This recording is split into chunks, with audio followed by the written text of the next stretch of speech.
And what do we know about the Russian eavesdropping or wiretap on the mother, which may have been what tipped them off to Tamerlan in the first place?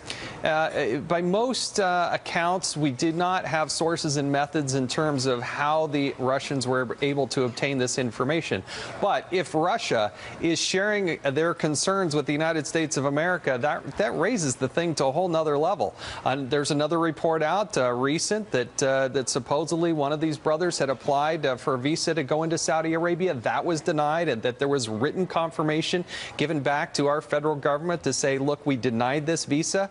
And I think one of the other questions we need to ask, Andrea, is these people were claiming asylum, and yet they were also on this welfare program, having to take an awful lot of public assistance. How is it, and who is it that paid for these flights? How is it that somebody who can't even afford the basic food and necessities and is on food stamps suddenly has the ability to fly internationally? And doesn't that register on somebody's radar as something that's strange? You're claiming asylum, and yet you're still willing to go back to that area?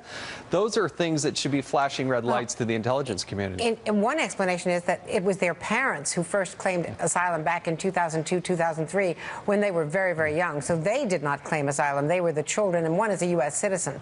So those issues may be resolved. That's why we got to ask these questions. And that's where I think as we look back prior to the bombing itself, I'm sure Chairman McCall and others, we're going to dive into this, Peter King and others. We need some answers to this. I do want to knock down one thing. At least the Saudis are denying having any knowledge of Tamerlan prior to the Boston bombings.